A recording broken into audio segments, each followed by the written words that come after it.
Every day is a gift from God. I'm excited we're alive today. So together, let's celebrate creative people and see beautiful places in our country. My name is Chioma Okwara. Welcome to Art and Leisure. Today we have a potpourri for you. A poet is waiting in the wings to recite a poem he has composed. Stick around. There is God. And trying to prove him to an atheist is like explaining the splendor of the rainbow to a man that is born blind. He just couldn't get it. And some would say, yo, crew, I believe there is God, but how do you explain his sudden disappearance during tragic events from a morally decaying nation? Take the recent killing and bombings, for instance. Well, I came with a bomb tonight myself. God is not in control of this world, but we are.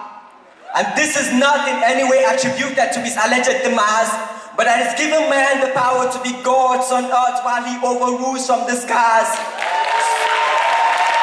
So even when we let things get so messed up and out of hand, he doesn't just step in and intervene in the situation, because that would mean intruding in your jurisdiction. For as it is in civilized nations where a central government can now just dip its hand into state affairs without the governor's permission. You see, we often blame God for the consequences of the world without him, but he's been standing at the door knocking, but we just wouldn't let him in. So tell me, how then do you fault his absence from an occasion when you never sent him an invitation?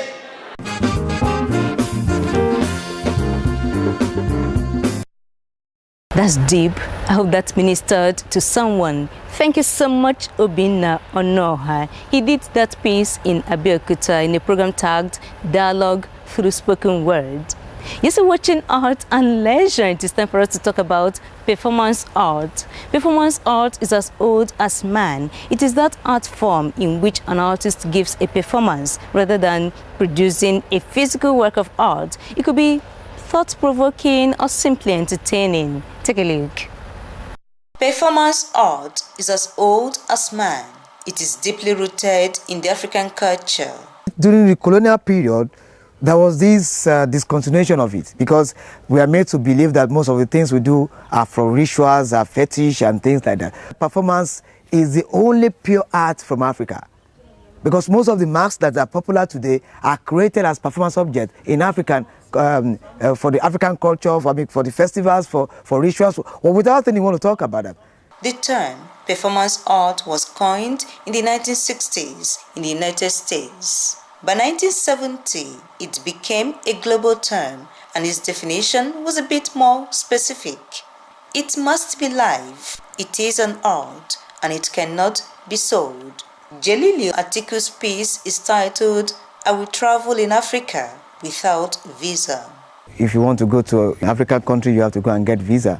And it actually shows that we are not united, despite the fact that it is about 50 years now since we have AU, African Union. It's so painful. Last month I was supposed to travel to Zimbabwe for Beniel, but I couldn't because of a visa. I couldn't. And the funniest thing is, the Europeans have the right to enter Zimbabwe, and get their visa on a point of entry. I see this situation in Africa now has been like a dirty state, and a situation where we have to clean ourselves. Electrode is what Dr. Danny Ploger titled his piece. The centerpiece is a performance which is actually a smartphone app. So it's an application for this Android phone, and what the work deals with is the phenomenon that you see very much, and which is kind of a theme in some European performance art. A lot of people who don't have a particular interest in art start watching these TV programs, or well, TV programs, actually just little films online, and look at that as erotic material, so to say. So something is put online as art, but it's consumed as if it were an erotic product. Now what I did is make an artwork that deliberately plays with this, and that is right from the start made as something that's both a work of art and a work of pornography. So what you saw in my performance, apart from me playing with this app, was two Art Forum International magazines, the most prestigious art magazine in the West, in Europe, North America, which has an ad for this application in it for me. And then on the computer, on the other chair, you actually saw the same ad on a pornography website. So I really deliberately position it as both porn and art. Odu Orimolade says you cannot throw away the baby with the bathwater. I'm actually referencing ideas around migration, globalization, and integration of cultures. I would think that you should take the good from a culture that you come in contact with and not just absorb everything and erase yourself. I referenced the Aruba in Yoruba culture. The character is supposed to carry the sacredness of who we are. She's like a caretaker, a stakeholder. And I also used the god to reference the baby. And children are the future. In the performance, when coming in contact with another culture, we sometimes purge ourselves of what we want, what we see in it. But the question would be, when you do this, do you now throw away the baby with the bathwater? Because when you do that, then you have nothing. Social statements are made using performance art. Dimply Shaw is an Indian, but she addresses a universal problem. It's about the rape cases which have been recently talked about, and what happens is, because of this TV channels and newspapers bombarding with the news of rape, continuously, every now and then you keep on hearing that. So the performance is titled Cry from the Dark, and it basically talks about the kind of number of rapes happen every minute. So like in India, every 20 minutes is one rape happening. So globally, if I think, because I'm in international platform, so when I consider globally, the issue might be 1 minute every one girl might be raped. So I've used this stamp, which is a kind of which is a uterus image, which has been stamped every minute. So it talks about that stamping, talks about the every minute, every second there is one rape happening. And I asked my fellow performer Oduni to come and give the names of Yoruba girls, because I wanted to connect with African culture.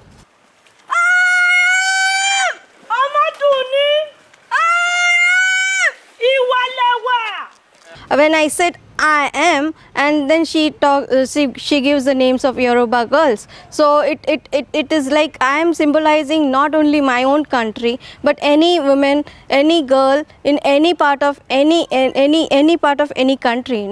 It can be any girl. It can be of high class, low class, or middle class girls. Buries, a film reflected on medical care in sub-Saharan Africa. Cameroon, Nigeria, Chad, Niger, Republic of Benin, Abidjan, Senegal, Mali, Ghana, Liberia. I was having a dialogue and therefore a discourse on the state of medical care in sub-Saharan Africa, portrayal of brain drain, lack of power to maintain surgery, endless strikes, exorbitant hospital bills, at times fake drugs, quack doctors, and all the hula-bula that's got to do with the medical industry in this sub-Sahara. Performance art can be entertaining or horrifying. Chief Frank Okonta made his garden available for these practitioners and other art enthusiasts to have a memorable time. Anything to do with art fascinates me. So when the student they like to come and for me to host them, I agreed, and I really enjoyed it. I was very happy hosting it, and I was very happy with many of the guys that performed, some from Germany, from London, from America, the Dutch guy, Indian. They're very, very pleasant people. The performance is great. It's amusing. It's enjoyable. All you do is sit and laugh and maybe follow one of the performers around and things like that. It hasn't caught up yet, but it will catch up.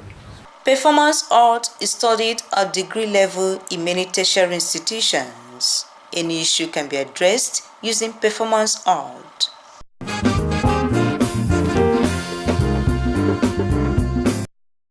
Superb performances. Well done, guys. Now let's take a trip to Japan to learn about the Ainu people. In 2008, Dr. Chris Ikwemesi, an artist, traveled to Japan on a year's sabbatical. He got fascinated by the way the Ainu people lived. He saw similarities in their practices with those of the Igbos. Now, Omobayemisi Adedoshilon Art Foundation invited him to share his findings with, I want to call them, privileged Nigerians. Take a look. They are art patrons, artists, and journalists. They've come to listen to Chris Ikwemesi, an associate professor who did a study on the Ainu people of Japan. I never heard of them till I went to Japan. They're actually the aborigines of Japan. That is the first people to settle in their island. Most of the conventional Japanese are more or less visitors if you trace their history. Dr. Ikwemesi examined the similarities between the Igbos of Nigeria and the Ainus of Japan. For both societies, death was a kind of welcoming phenomena. Death ushers somebody out. But between the two ends, you have naming, you have puberty, you have adulthood, marriage, prestige, like title taking, old age, and then death. Education, I said, is not a question of reading and writing. The Igbo and the Ainu had the education. It was different from the Western paradigm. They couldn't read, they couldn't write, but through oral tradition and apprenticeship, values and systems were transmitted from one era to another. Religion was very strong, is still very strong, even if it's now a foreign religion, but religion influenced art. He also looked at the concepts and perceptions of art between the two groups. Linearity, the use of lines, is very common, and then abstraction. This is an installation by Toru Kaizawa, who lives in Yotani in Hokkaido. So this is actually an installation of a bear and a deer.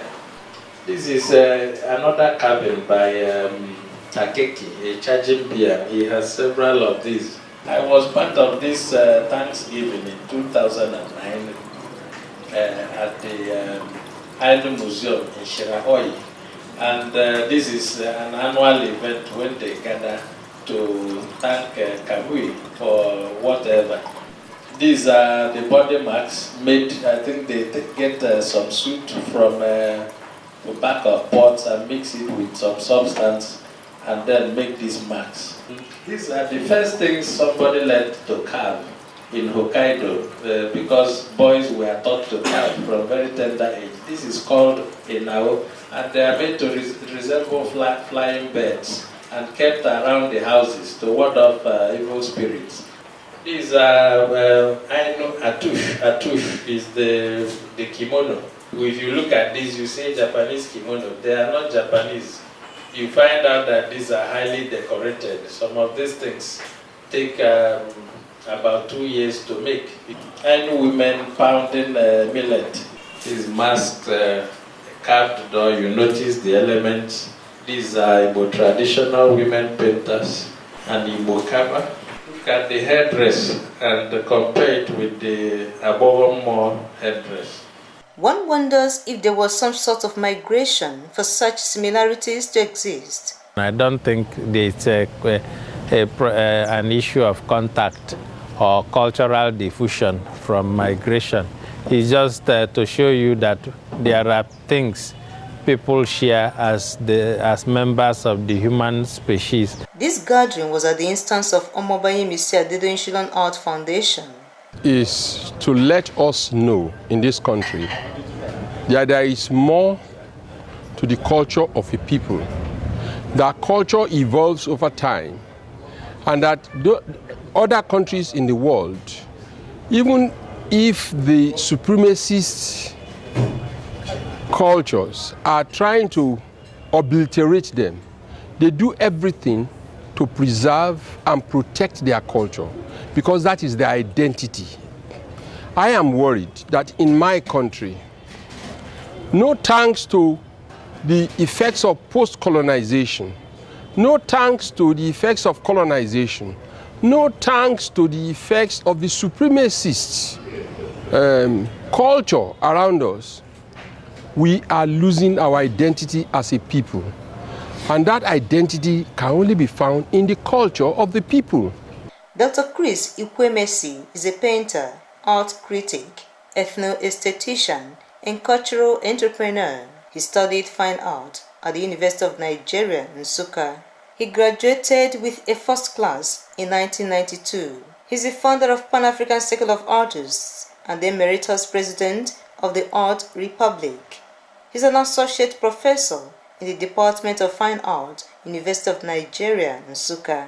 Studying the Ainu people was in line with his doctorate program.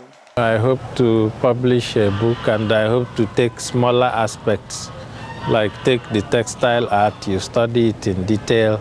The Ainu people of Japan are less than 20,000 in number. They have such a rich history that can be studied and documented. One wonders how well young Nigerians know about the nation's history. It's a question that really bothers my heart because the first thing you say to someone, where do you come from? He doesn't say Nigeria. He says from Ogun State or Anambra State. For me, you're a Nigerian first and foremost. And if you accept that you're a Nigerian, then you must learn your own culture. Whether it's Yoruba, Igbo, Hausa, Shekiri, Ijo, you must have a knowledge that you can express yourself elsewhere, tell people, educate people about your country and your culture. Many believe that the country's cultural practices, values, and norms can only be preserved through documentation and by making history a compulsory subject in schools.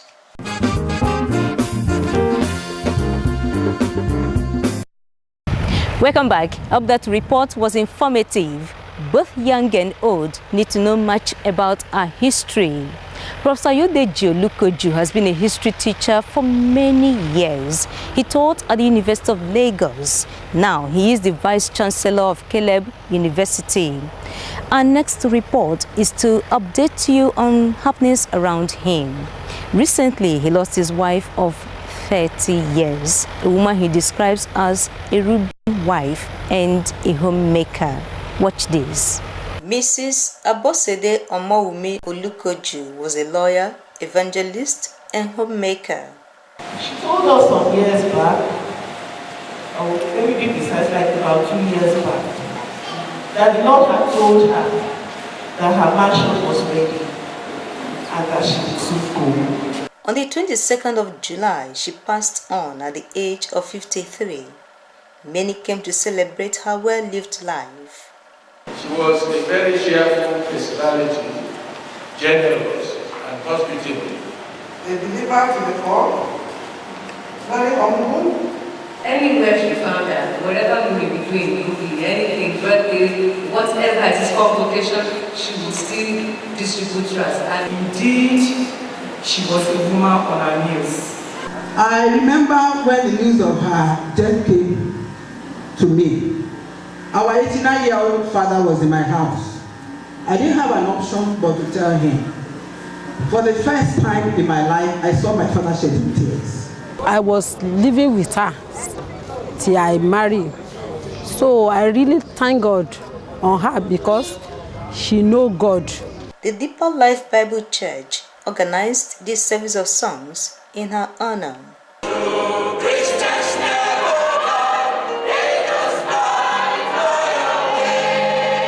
Professor Taiwo Akinyele based his message on 3 principles. Principle number 1, alas, it was borrowed. Principle number 2, discard, admit. Principle number 3, decision determines destiny. He encouraged everyone to give their lives to Christ, live well, and make heaven. The line instead gave her loved ones the opportunity of having a look at her again.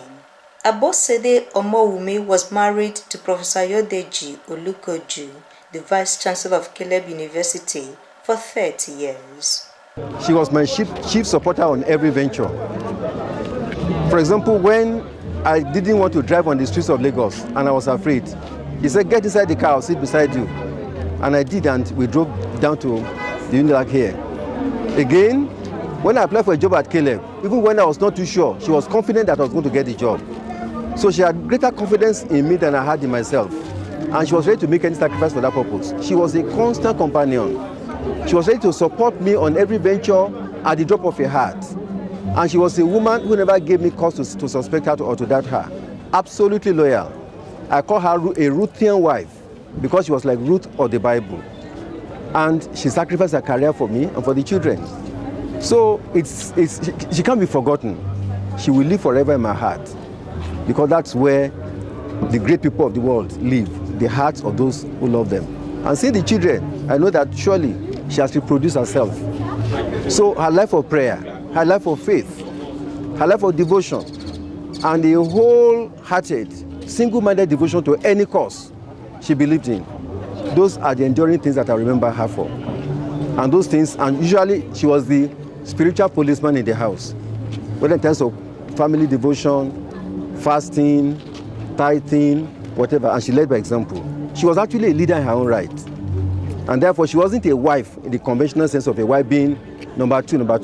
In terms of investment, in terms of prayer, in terms of all those things, she was actually number one. She wasn't declared a teacher, but she taught us by practical example. And she was a leader who was humble. So it's difficult to forget all those examples. And she was a part of me all through. Because she didn't die, I won't say a part of me died with her. That part is still alive in me now. The memories were there, the photographs, the video clips, the letters. I have all her text messages, everything intact. So, she will always be with me. Her children say she was their best friend. She was my best friend. She was my sister. And sometimes when we are playing together, she says, oh, you know that you're my mom? And I'm like, no, I'm not your mom. Your mom is still alive. And then she's like, oh no, you are my mom. And then she handed over my younger ones to me. And for me now, seeing her going, it is really a celebration of life because she has laid out all the legacies, everything, and she has passed them on to me. And I thank God for her life because she really lived a life well spent. My mom, as my best friend, she was my confidant, she was my lover, she was my deep supporter. She knew everything that I even faced, even when I thought she would understand. She was a friend, a mom. She was everything we wanted her to be. She was always around whenever we needed her. She would pray with us, she would talk to us, she would counsel us, she would always sit us down. She was a trainer, true indeed, she was a trainer, but it was just impossible, leaving her like that. It was painful losing her. She was always there for us. Mrs. Abosede Olukoju was buried in Akure, Ondo State. This is the end of the journey. When this body will be raised in honor and not dishonor. In the name of the Father, and the Son,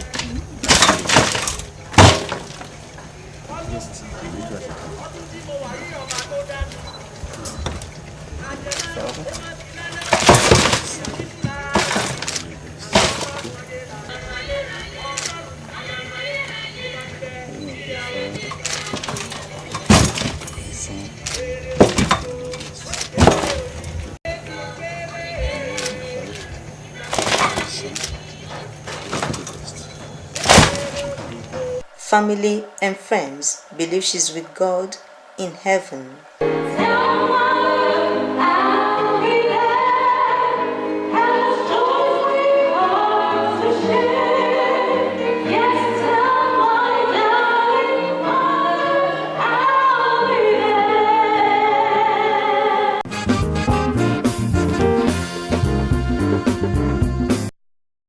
Welcome back. 53 years is short, but Who am I to question God? On the other hand, it's not how long you live, but how well. Mrs. Abosede Omoumi Olukoju made great impact. And above all, she knew she was going to heaven. That's very comforting. My prayer is that God will give the VC and the entire family the fortitude to bear the loss. Well, that's been Art and Leisure for this week. You can watch this episode and other episodes at your leisure on www.artandleisure.com.ng. By God's grace, there'll be a fresh edition next week. My name is Chioma Okpara. Love yourself. Love Nigeria.